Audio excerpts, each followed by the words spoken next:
Hi friends, welcome to VK informations.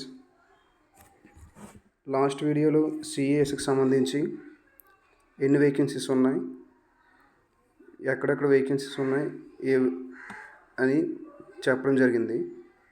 Next ఓటీపీఆర్కి సంబంధించి ఏ విధంగా apply చేసుకోవాలని నెక్స్ట్ వీడియో చేస్తానని చెప్పాను. సో మీరు సిఏఎస్ఎఫ్ యొక్క మెయిన్ వెబ్సైట్ చూసుకుంటే ఈ విధంగా కనిపిస్తుంది. ఇక్కడ మీరు చూసుకుంటే new registration, forgot ID, password, mobile number, email ID change చేసుకోవాలన్నా వెరిఫై చేసుకోవాలన్నా ఉంటుంది ఇక్కడ. సో ఓటీపీఆర్ చేసుకోవాలనుకున్న వారు ఫస్ట్ న్యూ రిజిస్ట్రేషన్కి వెళ్ళాల్సి ఉంటుంది. న్యూ రిజిస్ట్రేషన్ మీద క్లిక్ చేసిన తర్వాత మనకి ఇంటర్ఫేస్ అనేది ఈ విధంగా కనిపిస్తుంది. మీరు చూడొచ్చు. ఇక్కడ ఫస్ట్ ఆఫ్ ఆల్ మీకు ఇక్కడ నేమ్ కనిపిస్తుంది. మీకు ఈ టైంలో మీ దగ్గర రిజిస్ట్రేషన్ చేయడానికి ముందు మీ దగ్గర మొబైల్ నెంబర్, ఈమెయిల్ ఐడి ఉండాలి.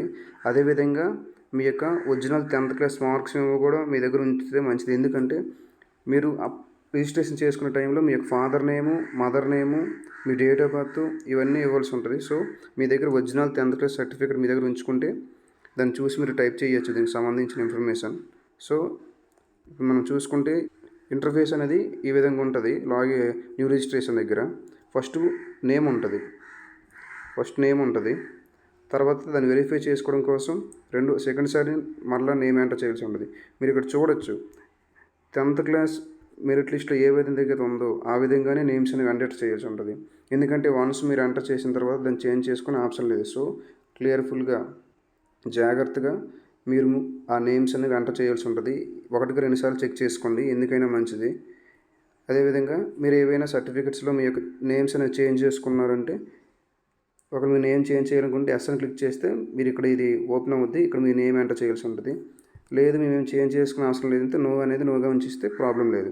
అదేవిధంగా మీ father name, next confirmation second సారి మీ ఫాదర్ నేమ్ ఎంటర్ చేయాల్సి, అది కూడా 10th క్లాస్లో ఏ విధంగా ఉందో ఆ విధంగా మాత్రమే ఎంటర్ చేయాల్సి ఉంటుంది. సో నెక్స్ట్ మీ యొక్క మదర్ నేమ్ చూసుకో, అది 10th క్లాస్ సర్టిఫికేట్ విధంగానే సెకండ్ సారి కన్ఫర్మేషన్ కోసం మీ డేట్ ఆఫ్ బర్త్ సర్టిఫికేట్లో ఏ విధంగా ఉందో ఆ విధంగా కన్ఫర్మేషన్ కోసం సెకండ్ సారి జెండర్, మేల్ అయితే మేలు, ఫీమేల్ అయితే ఫీమేల్. ఇక్కడ దీంట్లో మీ క్యాప్చా ఎంటర్ చేసి సబ్మిట్ చేస్తే ఓటీపీ ప్రొఫైల్ అనేది 50% కంప్లీట్ అయిపోయినట్టే.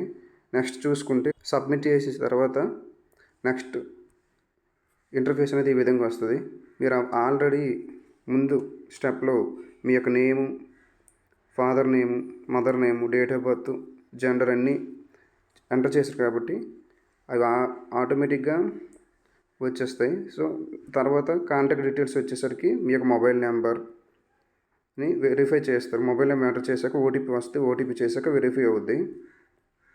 నెక్స్ట్ మెయిల్ ఐడి, మీరు ఎప్పుడు మెయిల్ ఐడి ఏదైతే ఉందో అది మాత్రమే ఇవ్వండి. ఎందుకంటే మీకు అడ్మిట్ కార్డుకి సంబంధించి మెయిల్స్ అనేవి వస్తాయి. సో మీరు కంటిన్యూస్గా మెయిల్ ఏదైతే ఉందో దాన్ని మాత్రం ఇవ్వండి. మీ కన్ఫర్మేషన్ మెయిల్ కోసం సెకండ్ సారి ఎంటర్ చేస్తారు. అగ్రీ మీద క్లిక్ చేసి క్యాప్చా ఎంటర్ చేసి సబ్మిట్ చేస్తే మీ యొక్క ఓటీపీఆర్ అనేది కంప్లీట్ అయిపోద్ది. ఓటీపీ కంప్లీట్ అయిపోయిన తర్వాత మీకు మీ మొబైల్ నెంబర్కి రిజిస్ట్రేషన్ నెంబర్, పాస్వర్డ్ వస్తాయి. వాటిని మీరు సేవ్ చేసుకొని రిజిస్ట్రేషన్ నెంబర్ని, పాస్వర్డ్ని central industrial security force main వెబ్సైట్లో మీరు లాగిన్ అయితే రిజిస్ట్రేషన్ నెంబర్, పాస్వర్డ్ ఎంటర్ చేసి లాగిన్ అయితే మీకు అప్లై చేసుకోవడానికి ప్రాసెస్ అనేది కంటిన్యూ అవుద్ది. ఇంతే ఫ్రెండ్స్, ఓటీపీ అనేది కంప్లీట్ అయిపోయింది. మీకు ఫర్దర్గా ఏదైనా ఇన్ఫర్మేషన్ కావాలంటే కామెంట్ చేయండి. దానికి సంబంధించిన ఇన్ఫర్మేషన్ ఏదైనా నేను కామెంట్ రూపంలో మీకు రిప్లై ఇస్తాను. సో అదేవిధంగా ఇక్కడ మీరు ఇచ్చిన పాస్వర్డ్ చేంజ్ చేసుకోవాలనుకున్నా సరే ఇక్కడ ఫర్గొట్ ఐడి అని క్లిక్ చేస్తే మీకు ఫర్గొట్ ఐడికి సంబంధించిన ఇన్ఫర్మేషన్ వస్తుంది. ఇక్కడ మీరు పాస్వర్డ్ చేంజ్ చేసుకోవచ్చు. అంతే ఫ్రెండ్స్, ఓటీపీకి సంబంధించి రిజిస్టర్ ప్రాసెస్ అయితే కంప్లీట్ అయింది. ఈ విధంగా మీరు చేసుకుంటే ఓటీపీ కంప్లీట్ అయిపోద్ది. మీకు వచ్చిన ఓటీపీఆర్లో పాస్వర్డ్ ఐడి అదేవిధంగా రిజిస్ట్రేషన్ మీరు ఉపయోగించుకొని లాగిన్ అవ్వచ్చు. ఫస్ట్ టైం మీరు నా యూట్యూబ్ ఛానల్ చూస్తున్నట్టే సబ్స్క్రైబ్ చేసుకోండి ఫ్రెండ్స్. అదేవిధంగా లైక్ చేసి కామెంట్ చేయండి. Thank you friends.